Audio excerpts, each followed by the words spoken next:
Graça e paz a todos. Reflexões por David Wilkerson. Primeiro, quando surgem as dúvidas. Mateus 4, versículos 2 e 3. Tendo jejuado 40 dias e 40 noites, depois teve fome.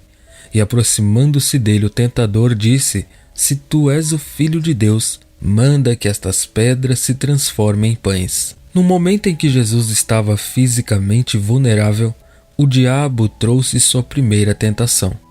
Não há pecado em estar com fome. Então, qual é o problema aqui? Satanás estava desafiando Jesus. Se você é totalmente Deus, então você tem o poder de Deus em você. E agora você está em um lugar muito difícil. Por que você não usa o poder que Deus lhe deu para se libertar? Ele não lhe deu esse poder para ver se você o usaria corretamente? Aqui está uma das tentações mais insidiosas que as pessoas verdadeiramente piedosas enfrentam. Como seu exemplo, Jesus, você tem uma paixão por Deus. Você definiu seu coração para ser totalmente rendido a Ele. Então o Senhor o leva a uma experiência no deserto. E depois de um tempo surgem perguntas. Você começa a perder o rumo se perguntando sobre os propósitos eternos de Deus em sua vida. E enquanto você tenta orar e obter a vitória, as tentações de Satanás parecem mais ferozes do que nunca. O inimigo quer que você haja independentemente do Pai. O diabo diz: seu sofrimento não é de Deus. Você não precisa passar por isso. Você tem o poder de Deus em você através do Espírito Santo. Diga a palavra, liberte-se, satisfaça sua própria fome. O primeiro esquema de Satanás foi criar uma falha de energia. Ele esperava que Deus não honrasse o clamor de Jesus por pão caso ele pedisse. Se o poder do céu falhasse, então Cristo poderia duvidar de sua divindade e desviar-se de seu propósito eterno na terra. Em segundo lugar, Satanás sabia que Jesus foi enviado para fazer apenas o que o Pai lhe dissesse. Então ele pretendia convencer Cristo a desobedecer aqui para seu próprio bem-estar. Dessa forma, se Jesus usou seu poder agora para evitar o sofrimento, ele pode fazer o mesmo mais tarde para evitar a cruz. Então, como Jesus respondeu à tentação do diabo? Está escrito: nem só de pão viverá o homem, mas de toda palavra que sai da boca de Deus. Mateus 4:4. Cristo disse, em essência: minha vinda à terra não é sobre minhas necessidades, dores ou conforto físico. Eu vim para dar à humanidade, não para me salvar. Mesmo no auge de seu sofrimento, Jesus não perdeu de vista seu propósito eterno. E se nosso Senhor aprendeu dependência e compaixão por meio de uma experiência no deserto, nós também aprenderemos. Segundo, quando Pedro falhou com Jesus. Em algum momento você pode perceber que seu relacionamento com o Salvador está ficando frio e distante. Uma olhada na vida do apóstolo Pedro revela que ele negou a Cristo 3 vezes, chegando ao ponto de dizer a seus acusadores: não o conheço. Lucas 22:57. Este discípulo tinha certeza de seu relacionamento com Jesus e disse a si mesmo e aos outros: eu nunca poderia esfriar em meu amor por Cristo. Outros podem ir embora, mas eu morrerei por meu Senhor. Mateus 26:35. Então, o que trouxe Pedro a esse ponto? Era orgulho, resultado de vanglória hipócrita, e ele foi o primeiro entre os discípulos a desistir da luta. Ele abandonou sua vocação e voltou à sua antiga carreira, dizendo aos outros: vou pescar. O que Pedro realmente estava dizendo era: não consigo lidar com isso. Achei que não poderia falhar, mas falhei com Deus mais do que qualquer um ao negar Jesus. Eu simplesmente não consigo mais enfrentar a luta. A essa altura, Pedro havia se arrependido de sua negação de Jesus e foi totalmente restaurado no amor do Salvador.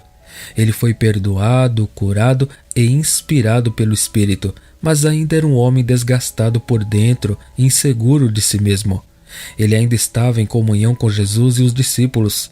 De fato, depois de um tempo de pesca com seus amigos, ele viu Jesus na praia e eles tiveram uma conversa crucial. Simão, filho de Jonas, você me ama mais do que estes? Ele disse-lhe: sim, Senhor, tu sabes que eu te amo. Disse-lhe: apacenta os meus cordeiros. João 21:15. Observe que naquela época Jesus não lembrou de vigiar e orar ou de ser diligente no estudo da palavra de Deus. Não, Pedro foi instruído a alimentar os cordeiros. Esta frase simples é a chave para nos protegermos contra a negligência em nossa vida espiritual. Jesus estava dizendo: quero que você esqueça seu fracasso e ministre as necessidades do meu povo. Assim como o Pai me enviou, eu também envio vocês. Enquanto você se esforça para orar, estudar a palavra, viver uma vida santa e amar a Cristo apaixonadamente, certifique-se de não ignorar os feridos no corpo de Cristo, as ovelhas, seus irmãos. Terceiro, quando o pânico ataca. Hoje, quando o pânico atingir a América, quando as notícias sinistras começarem a enviar ondas de medo por todo o país e a histeria aumentar, o povo de Deus não será capaz de evitar sentir a enorme onda de ansiedade humana. Isso mesmo, eu vou sentir isso, você vai sentir isso, todos os cristãos vão sentir isso. Tal sentimento é inevitável. É simplesmente humano ter esse tipo de reação a um caos tão terrível. No entanto, ao mesmo tempo, Deus colocará dentro de nós os recursos necessários para assumir o controle imediato de todo o pensamento de medo e trazê-lo à obediência à verdade de Cristo. E seu Espírito encherá nossos próprios seres com sua paz perfeita. A reviravolta que está chegando à América não pretende ser um julgamento sobre a Igreja, mas uma purificação da Igreja. De fato, aqueles que amam a Cristo e se apegam a Ele, o holocausto vindouro não será um julgamento de forma alguma. Veja, embora Deus venha ao ímpio como um vingador, Ele vem ao justo como um redentor. O maior propósito de Deus em quebrar a máquina de dinheiro americana é libertar seus filhos redimidos do contagioso espírito de materialismo e mentalidade mundana que agora engolfam nossa nação. No entanto, em meio a esse tempo, o povo de Deus recebe a promessa de força e paz. De fato, não há confusão nos corações e mentes dos crentes que oram e confiam. Isaías profetizou: tu conservarás em perfeita paz aquele cuja mente está firme em ti, porque ele confia em ti. Isaías 26:3. Não importa o que aconteça com a economia, não importa a crise que enfrentemos, não importa a tristeza ou problema que possa surgir em nosso caminho, nosso bendito Senhor está nos guiando e cuidando de nós a cada passo do caminho. Quarto, quando o Espírito Santo vem. O profeta Isaías descreve o que acontece quando o Espírito Santo desce sobre um povo. Isaías profetiza: o Espírito seja derramado sobre nós do alto e o deserto se torne um campo frutífero e o campo frutífero seja contado como uma floresta. Isaías 32:15. Isaías está dizendo: quando o Espírito Santo vem, o que antes era um deserto estéril torna-se um campo de colheita. Um pedaço morto de terra de repente transborda de frutos.